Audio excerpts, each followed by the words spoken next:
സ്വാമിയേ റെഡി ആയിക്കോ.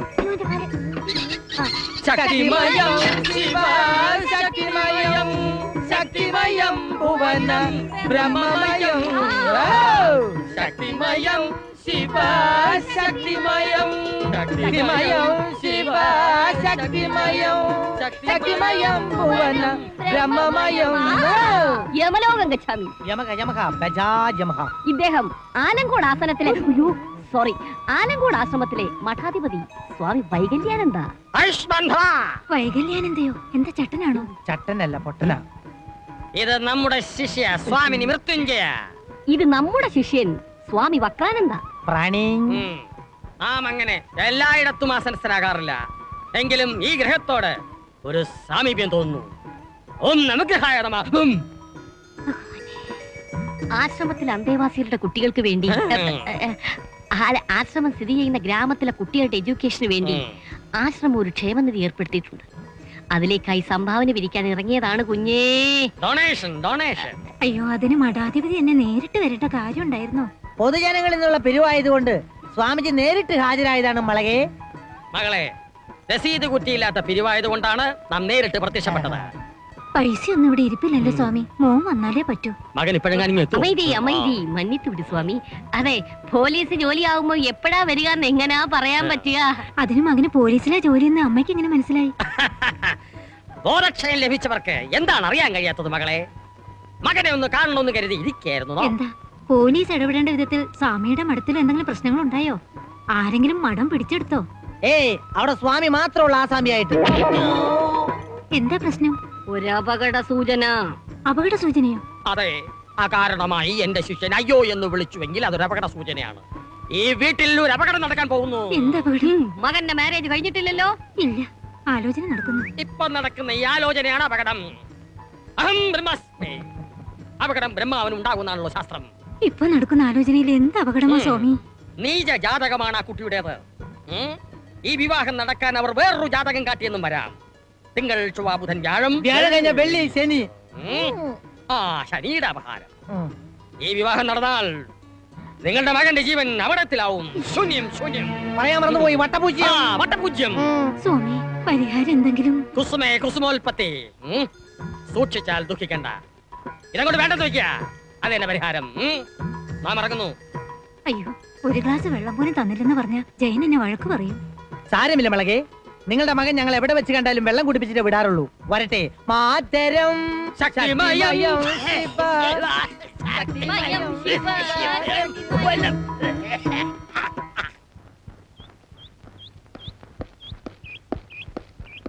രാജി, അച്ഛനെവിടെ? ജാതകം കൊണ്ട് ജോത്സ്യന്റെ അടുത്ത് പോയിരിക്കുക.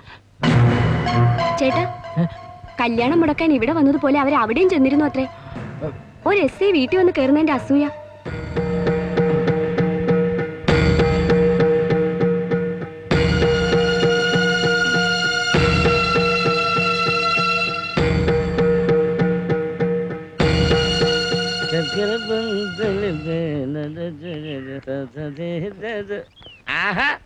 നീ പോയില്ലേ?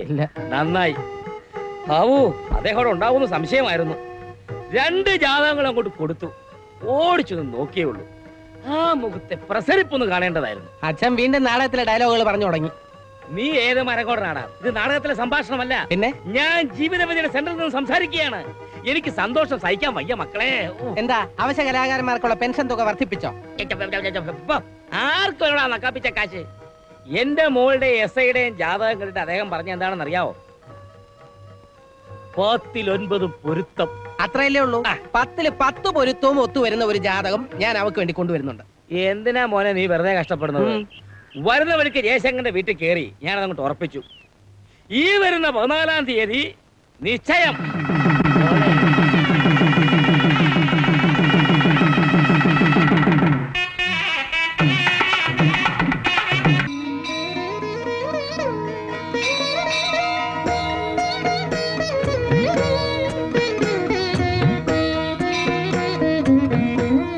ജയശങ്കർ പൂരം.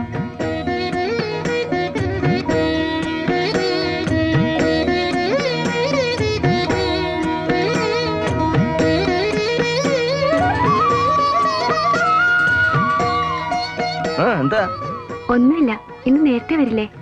കൊലപാതകം, ആത്മഹത്യ, വാഹനാപകടം ഇവയൊന്നും ഉണ്ടായില്ലെങ്കിൽ നേരത്തെ എത്തും. പിന്നെ എവിടെയെങ്കിലും വിരുന്ന് പ്ലാൻ ചെയ്തിട്ടുണ്ടെങ്കിൽ ഞാനില്ല. ജയേട്ടന് മാത്രല്ല, എനിക്കും മടുത്തു. ആവൂ, സമാധാനായി. മേഡ് ഫോർ ഈച്ച് അതർ അല്ലേ? അമ്മ ഞാൻ ഇറങ്ങുന്നു. ഉച്ചയ്ക്ക് ഉണ്ണാൻ വരില്ലേ നീ? ഓ, അത് സ്റ്റേഷനിൽ ചെന്നല്ലേ പറയാൻ പറ്റൂ. ഏതായാലും ഉച്ചയ്ക്ക് ശേഷം നിങ്ങൾ ഒരുങ്ങി നിന്നോളൂ. നമ്മളൊരു സിനിമയ്ക്ക് പോകുന്നു. ഓക്കെ? അങ്ങനെ നിന്റെ ടെൻഷൻ നീ ഭംഗിയായിട്ട് ഇറക്കി വെച്ചു. എന്റെ ടെൻഷൻ ഞാൻ ആരുടെ തലയിൽ കെട്ടിവെക്കുന്ന ആലോചിച്ചിട്ട് പിടിയില്ല. എല്ലാം അതിന്റെ സമയമാകുമ്പോ നടക്കൂടാ. ഇത് തന്നെ മുടക്കാൻ നീ നമ്മുടെ തങ്കും കൂടെ എന്തുമാത്രം ശ്രമിച്ചതാ. നടക്കാനുള്ളത് നടന്നേ തീരൂ. എന്റെ കാര്യം അങ്ങനെ നടക്കാൻ ജയശങ്കർ ഒന്നും ആവശ്യപ്പെട്ടില്ലെങ്കിലും നീ നിന്റെ പെങ്ങൾക്ക് സ്വർണം വാരി കോരി കൊടുത്തില്ലേ? എന്നെ കൊണ്ട് അതിനെല്ലാം പറ്റുമോ? ബ്രെഡും കോഴിമുട്ടയും തേങ്ങയും ശ്രീധനായിട്ട് കൊടുക്കാന്ന് പറഞ്ഞാൽ അവൾ ആരെങ്കിലും കെട്ടുവോ? അവൾക്കാണെങ്കിൽ ഒരാളായിട്ട് പ്രാമുമില്ല. ആ കേസിൽ ഞങ്ങളുടെ വസ്തുവകൾ തിരിച്ചു കിട്ടിയിരുന്നെങ്കിൽ നിനക്ക് എത്ര കാശ് വേണമെങ്കിലും ഞാൻ തരാമായിരുന്നു. പറഞ്ഞ പോലെ എന്നാ അതിന്റെ വിധി? ഒരു പിടിയില്ല. വക്കീല് മാസം കാശ് വിഴുങ്ങുന്നുണ്ട്. എപ്പോ ചോദിച്ചാലും എല്ലാം ശരിയാവുമെന്ന് മാത്രം പറയും. കേസ് ജയിച്ചാല് നമുക്ക് നമ്മുടെ തൊഴിൽ എന്നേക്കുമായി നിർത്താവിടാ. ബെസ്റ്റ്. അമ്മ ചത്താലും ചത്തില്ലെങ്കിലും അടിയന്തരം 16-ാം തീയതി പറഞ്ഞ പോലെയായി. നല്ലൊരു സെറ്റപ്പ് ഒക്കെ ഉണ്ടായിട്ടൊക്കെ മതി നിർത്തലൊക്കെ. അതുവരെ നീട്ടിക്കൊണ്ടുപോകാൻ പറ്റില്ല. എങ്ങാനും കല്ല് വെളിച്ചത്തായാൽ തകരുന്ന എന്റെ പെങ്ങളുടെ ജീവിതമായിരിക്കും.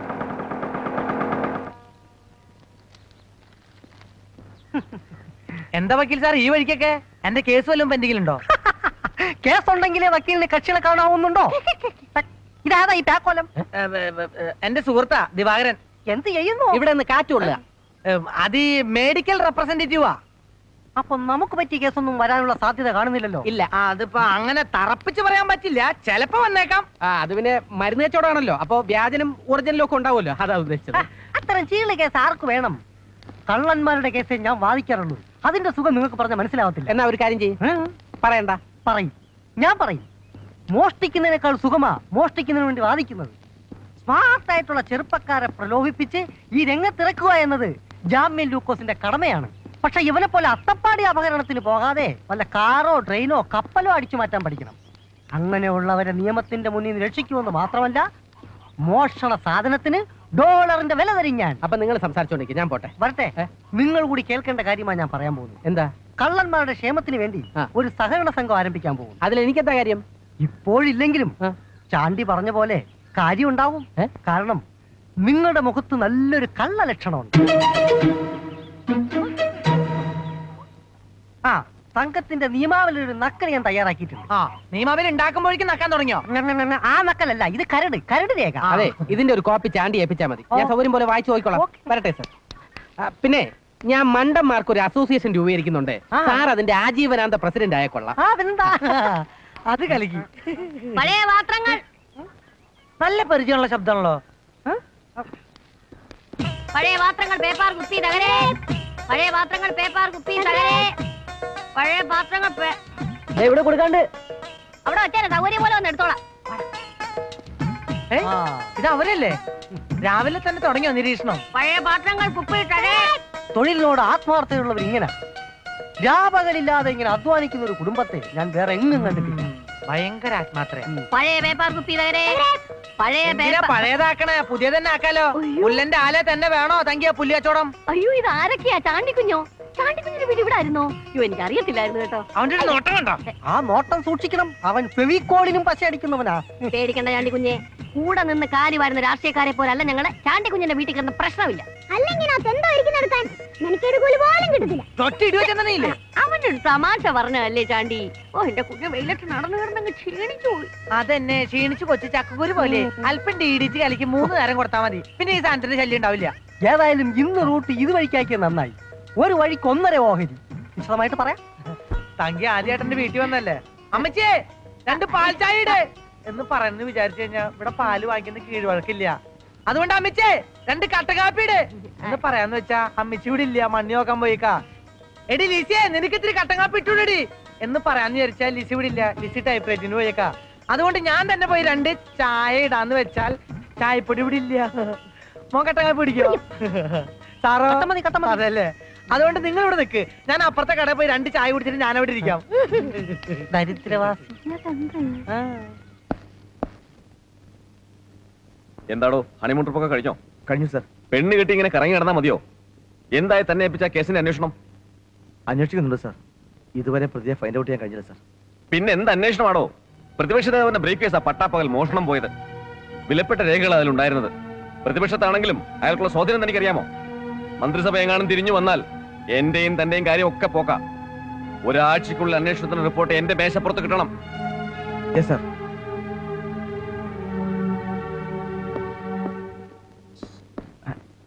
മാഷെന്താ ഇവിടെ? ജയനത് മറന്നു. കല്യാണം കഴിഞ്ഞതിന്റെ തിരക്കിലല്ലേ. അതിനിടയിൽ ഈ കിളവന്റെ കാര്യം മറന്നില്ലെങ്കിലേ അത്ഭുതമുള്ളൂ. അത് മാഷൻ ഞാൻ സാരല്ല, എന്റെ മോളുടെ കല്യാണം മുടങ്ങി. സ്ത്രീധനത്തിന് പല വഴികളും നോക്കി, ഒന്നും നടന്നില്ല. നഷ്ടപ്പെട്ടത് അങ്ങോട്ട് ഉപേക്ഷിക്കാൻ മനസ്സും വരുന്നില്ല. അതുകൊണ്ട് മുകളിൽ കൂടി ഒരു പരാതി കൊടുത്തു നോക്കാമെന്ന് കരുതി. വരട്ടെ.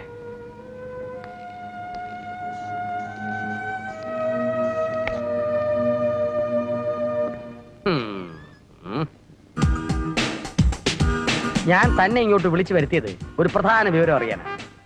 ഇന്റർനെറ്റും കമ്പ്യൂട്ടറും ഉപയോഗിച്ചുകൊണ്ടുള്ള മോഷണത്തിന് ഭാവിയിൽ വലിയ സ്കോപ്പ് ഉണ്ടെന്നാണ് ഇവൻ പറയുന്നത്. ഇവനെ ആ വഴിക്ക് തിരിച്ചു വിട്ടാലോ എന്ന് ആലോചിക്കുക. താൻ ഞങ്ങളുടെ കുടുംബ വക്കീലാണല്ലോ, എന്താണ് തന്റെ അഭിപ്രായം? ഇന്റർനെറ്റിനെ കുറിച്ചും കമ്പ്യൂട്ടറിനെ കുറിച്ചും നല്ല അഭിപ്രായമാണ്. പക്ഷെ ഇവനെ കുറിച്ച് യാതൊരു അഭിപ്രായവും. ഒന്നാമത് ചാപ്പാട്, രണ്ടാമത് കുരുട്ട് ബുദ്ധി. അടങ്ങ് മോനെ അടങ്ങ്, പാവം അങ്ങനെ ജീവിച്ചു പോക്കോട്ടെ. വക്കീലെ ലുട്ടൂനെ അതൊക്കെ പഠിപ്പിച്ചെടുത്താലോ? മിസ്സിസ് തങ്കു, അതിനൊക്കെ നല്ല ബുദ്ധി വേണം, കുരുട്ട് ബുദ്ധി അല്ല. അക്കാര്യത്തിൽ വക്കീല് സംശയിക്കണ്ട. ഇത്തിക്കര അമ്മാവിന് ശേഷം ഈ കുടുംബത്തിൽ ഇത്രയും ബുദ്ധിയുള്ള ഒരുത്തൻ ഉണ്ടായിട്ടില്ല, ഇനി ഉണ്ടാകുകയുമില്ല. ആ ബുദ്ധിയല്ല, ജനറൽ നോളജാണ് ഞാൻ ഉദ്ദേശിച്ചത്. ഭയങ്കര ജനറൽ കോളേജാ. സംശയം ഉണ്ടെങ്കിൽ പരീക്ഷിച്ചു നോക്കും വക്കീലെ. എന്നാ ഞാൻ ചില ചോദ്യങ്ങൾ ചോദിക്കാം, അതിന് മറുപടി പറയാമെങ്കിൽ ഇന്റർനെറ്റിന്റെ കാര്യം നമുക്ക് പരിഗണിക്കാം. വാസ്കോഡി ഗാമ കോഴിക്കോട്ട് വന്ന് കാലുകുത്താൻ കാരണമെന്ത്? എന്ത് ചോദ്യമാ വക്കീലേത്? ഒരാൾ ഒരു സ്ഥലത്ത് ആദ്യമായിട്ട് വന്നിറങ്ങുമ്പോ കൈയും കുത്തി ഇറങ്ങ്, അത് മോശമല്ലേ? അതുകൊണ്ടല്ലേ കാല് കുത്തിയത്. താൻ വേറെ വല്ല ചോദ്യം ചോദിക്കുന്നു ചുമ്മാ. ആ ശരി, എന്നാ പിടിച്ചോ. കാട്ടിലെ 10 മൃഗങ്ങളുടെ പേര് പറ. ഒറ്റപ്പരിപ്പുള്ള ഫലം ആശ്വാസമായി. ഒന്നിൽ കൂടുതൽ പരിപ്പുള്ള ഫലം മരിച്ചു കിടക്കുന്ന ആളിന്റെ മൂക്കിൽ പഞ്ഞു വെക്കുന്നതിന് വീണ്ടും ശ്വാസം വലിച്ചു കയറ്റാതിരിക്കാൻ. പിന്നെ ജീവിച്ചു വന്നാൽ എന്താ ഒരു ചിലവ്? Order order. ചോദ്യം നിങ്ങളോടല്ല, യുട്ടാപ്പിയോടാണ്. കുട്ടികളുടെ വളർച്ചയ്ക്ക് കുപ്പിപ്പാലാണോ മുലപ്പാലാണോ നല്ലത്? അതിലെന്താ എത്ര സംശയം? മുലപ്പാല്. ഉത്തരം ശരിയാ, പക്ഷേ കാരണം എന്താ? മുലപ്പാലാകുമ്പോ പൂച്ചകെട്ട് കുടിക്കത്തുമില്ല, താഴെ വീണ് പൊട്ടത്തുമില്ല. കലക്കി പോലെ കലക്കിയതാ.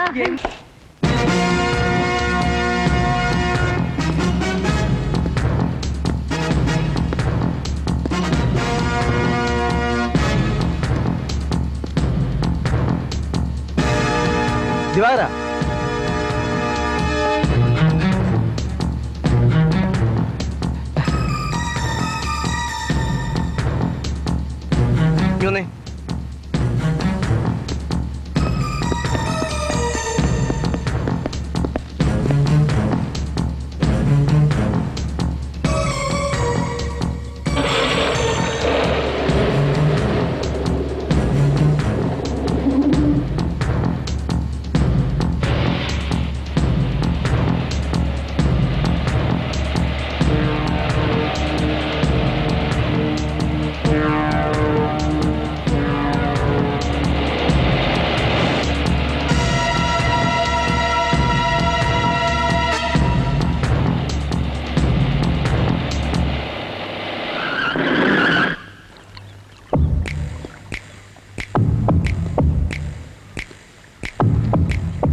വളരെ സീരിയസ് ആയിട്ടുള്ള കാര്യമാണ് ദിവാറിനോട് എനിക്ക് പറയാനുള്ളത്. അച്ഛന്റെയും ദിനേശന്റെയും മുമ്പ് വെച്ച് പറഞ്ഞാൽ അവരെങ്ങനെ പ്രതികരിക്കും എന്ന് നിശ്ചയമില്ലാത്തതുകൊണ്ടാണ് ഇങ്ങോട്ട് കൂട്ടിക്കൊണ്ടുവന്നത്. 2 കേസുകളുടെ കുരുക്കിലാണ് ഞാൻ. അത് തെളിയിക്കാൻ കഴിയാത്തതിൽ മേലുദ്യോഗസ്ഥന്മാരുടെ എക്സ്പ്ലനേഷൻസിന് മറുപടി കൊടുക്കാൻ പാടില്ല. തന്നെയുമല്ല, ആ കമ്മീഷണർക്ക് എന്നോട് എന്തോ പ്രത്യേക വൈരാഗ്യമുള്ളത്. ദിവാരം പത്രത്തിൽ വായിച്ചു കാണും. റെയിൽവേ സ്റ്റേഷനിൽ വെച്ച് പ്രതിപക്ഷ നേതാവിന്റെ ബ്രീഫ് കേസ് മോഷണം പോയ കേസ്. മറ്റൊന്ന് പ്രൈവറ്റ് ബസ് വെച്ച് ഒരു റിട്ടയർഡ് അധ്യാപകന്റെ ബാഗ് അറത്ത് 65 പവന്റെ ആഭരണ മോഷണം പോയിക്കാൻ. വായിച്ചു.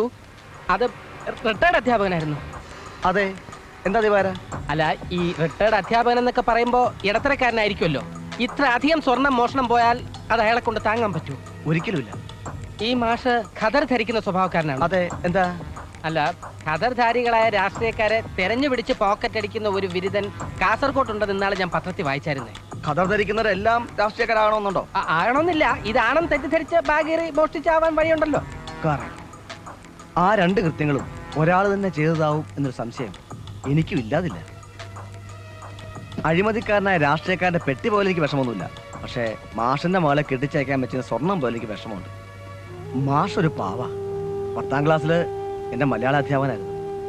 കള്ളനെ പിടികൂടുമെന്നും മാഷിന്റെ മോളുടെ വിവാഹത്തിന് മുമ്പ് സ്വർണം തിരിച്ചു കൊടുക്കാമെന്നും ഞാൻ വാക്ക് കൊടുത്തതാണ്. ആ വാക്ക് പാലിക്കാൻ കഴിയാത്തുള്ള കുറ്റബോധം എന്നെ വല്ലാതെ അലട്ടുന്നുണ്ട്. എന്നെ അല്ല, ഇത്തരം സംഭവങ്ങള് മനസാക്ഷിയുള്ളവരെ എന്നും അലട്ടിക്കൊണ്ടിരിക്കില്ലേ? ദിവാകരൻ വിചാരിച്ചാല് ഈ വിഷമത്തിൽ നിന്നും ഒരു പരിധി വരെ എന്നെ രക്ഷിക്കാൻ പറ്റും. അളിയൻ ഉദ്ദേശിക്കുന്നത്? മാഷിന്റെ മോള് സുനിത കാണാൻ നല്ല കുട്ടിയാ. ദിവാകരൻ അവളെ വിവാഹം കഴിച്ചിരുന്നെങ്കിൽ. അല്ല, മാഷോടോ മോളോടോ ഞാൻ ഈ വിവരം പറഞ്ഞിട്ടില്ല. ദിവാകരന്റെ അഭിപ്രായം അറിഞ്ഞിട്ടാകാമല്ലോ എന്ന് കരുതി. പിന്നെ ദിവാകരന് തയ്യാറായാല് എന്നോട് മാത്രമല്ല ആ കുടുംബത്തോട് ഇന്ന് ഏറ്റവും വലിയ ഉപകാരമായിരിക്കും. ഞാൻ മുഖേന കണ്ടെത്തുന്ന വരൻ മാന്യനും സൽസ്വഭാവിയായിരിക്കണമെന്ന് എനിക്ക് നിർബന്ധമുണ്ട്. അതുകൊണ്ടാണല്ലോ ആളിനോട് ഞാൻ ഈ കാര്യം സൂചിപ്പിക്കുന്നത്. അപ്പൊ ഞാൻ മാഷോട് സംസാരിക്കട്ടെ? അല്ല, അത് വേണ്ട, പെട്ടെന്നൊരു അഭിപ്രായം പറയണ്ട. ആലോചിച്ചിട്ട് മതി. ആലോചിച്ചാൽ മാത്രം പോരാ, ആലോചിക്കണം. എന്താ ആലോചിക്കാൻ? അളിയും കൊണ്ടുവന്ന ആലോചനയല്ലേ? കണ്ണടച്ചങ്ങ് സമ്മതിക്കണം. നിനക്കത് പറയാം. തിളച്ച എണ്ണ വീണ പരിപ്പുവടയുടെ അവസ്ഥ എന്റേത്. അതിൽ ഇഞ്ചി, പച്ചമുളക്, കറിവേപ്പില തുടങ്ങി നീറുന്ന നിരവധി പ്രശ്നങ്ങളുണ്ട്. ഒരു പ്രധാന പ്രശ്നം നീ വിട്ടുപോയി. എന്ത്? പരിപ്പ്. അതാണല്ലോ കൂടുതൽ കിടന്ന് പൊള്ളുന്നത്. ആ പരിപ്പ് ഞാനാണെന്ന് കൂട്ടിക്കോ. ചേട്ടാ, എന്റെ വിഷമം ആർക്കും മനസ്സിലാവില്ല. എടാ, എന്താ നിന്റെ വിഷമം? അറിയപ്പെടുന്ന ഒരു കള്ളനായി തീരാത്താണോ?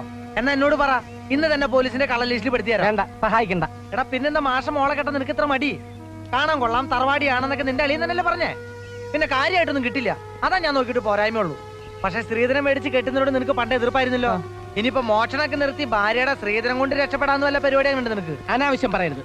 ഞാൻ അന്ന് എന്തായിരുന്നോ അത് തന്നെയായിരുന്നു. വിവാഹം കഴിക്കാൻ പോകുന്ന പെണ്ണിന് ഒരു തരി സ്വർണ്ണോ 1 രൂപയുടെ സ്വത്തോ പാടില്ലെന്ന വാശി എനിക്ക് ഇന്നും ഉണ്ട്. പിന്നെ പെങ്ങളുടെ കാര്യത്തിൽ ആ ആദർശം തെറ്റിച്ച് എന്താണെന്ന് നീ ചോദിച്ചേക്കാം. അവളുടെയും അനിയന്റെയും അച്ഛന്റെയും കാര്യത്തിൽ ഞാൻ അല്പ സ്വാർത്ഥന. എന്റെ ആദർശത്തിന്റെ പേരിൽ അവര് വിഷമിക്കാൻ പാടില്ല. എടാ, എനിക്ക് നിന്റെ നിലപാട് മനസ്സിലാവാത്ത ഒരുമാതിരി കയ്യാലപ്പുറത്തെ തേങ്ങമാരി. എടാ, മാഷം മോൾക്കൊരു ജീവിതം കൊടുത്താൽ നിനക്ക് എന്താ പ്രശ്നം? ഇനി കൂടുതൽ ആലോചിച്ച് സമയം കളയാണ്ട് നിന്റെ അളിയും കൊണ്ടുവന്ന ആലോചനയുടെ കാര്യത്തിൽ താലി കെട്ടാൻ നോക്ക്. ജയൻ ചെയ്യുന്നത് ഒരു വലിയ കാര്യമാണ്. പക്ഷേ അവള് സമ്മതിക്കുമെന്നാ? സമ്മതിപ്പിക്കണം. എന്റെ അളിയനായോണ്ട് പറയല്ല, ദിവാകരൻ നല്ലവനാ. അങ്ങൻ്റെ ആളെ എന്റെ മൂക്കുവേണ്ടി ജയൻ കണ്ടുപിടിക്കുമെന്നറിയാം. ആ സംഭവത്തിന് ശേഷം സുനിത വല്ലാത്തൊരു വാശിയില്ല. അതാ എനിക്ക് പേടി. കളവ് കണ്ടുപിടിക്കാൻ കഴിയാത്തുള്ള പ്രായച്ചിത്തമായിട്ടല്ല ഞാനിങ്ങനെ ആലോചനയ്ക്ക് മുതിർന്നത്. മാഷിന്റെ മകളുടെ മനപ്രയാസം എനിക്ക് അത്രയ്ക്കറിയാം. ജയന്റെ നല്ല മനസ്സിന് എങ്ങനെ നന്ദി പറയണമെന്നറിയില്ല. എന്തായാലും അവര് തമ്മിലൊന്ന് കാണട്ടെ.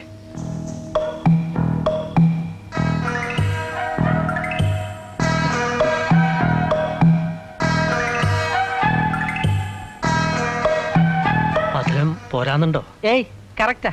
അല്ല, മുഖഭാവം കണ്ടിട്ട് ഇഷ്ടപ്പെട്ടില്ല എന്ന് തോന്നുന്നു. ഇല്ല, ഒരു കുഴപ്പമില്ല. ചായ നന്നായിട്ടുണ്ട്. അയ്യോ, അത് ചായയല്ല, കാപ്പിയാണ്. താലികെട്ടിന് വരന്റെ കൈ വിറയ്ക്കുമെന്ന് കേട്ടിട്ടുണ്ട്. പക്ഷെ പെണ്ണുകാളിൽ ഇത്രയും ടെൻഷൻ കാണുന്ന ആദ്യമായിട്ടാ. അത് പിന്നെ നിങ്ങൾ പോലീസുകാരുടെ ധൈര്യം ഞങ്ങൾ സാധാരണക്കാർക്കുണ്ടാവോ? ഇവര് പെണ്ണ് കാണാൻ വരുന്നതും പ്രതിയെ പിടിക്കാൻ വരുന്നതും ഒരേ മാനസികാവസ്ഥയില്ല. പെണ്ണിന്റെ എഴുത്തിൽ താലി കെട്ടുമ്പോഴും പ്രതിയെ അറസ്റ്റ് ചെയ്യുമ്പോഴും ഒരേ നിർവികാരതയായിരിക്കും. അല്ല, അളിയ നല്ല ഫോമിലായല്ലോ. ഏതായാലും ഈ മൂഡിൽ തന്നെ ഇവിടെ നമ്മൾ സംസാരിക്കട്ടെ, അല്ലേ മാഷേ? ശരിയാ, ആവാലോ. പിന്നെ കോളേജിൽ ഒരു കുട്ടി നേതാവൊക്കെ ആയിരുന്നുകൊണ്ട് മോൾ എന്തും തുറന്നടിച്ച് പറയുന്ന പ്രകൃത. ദിവാകരൻ തെറ്റിദ്ധരിക്കരുത്. വീണ്ടും പേടിയായോ? ഏയ്, എന്തിന്?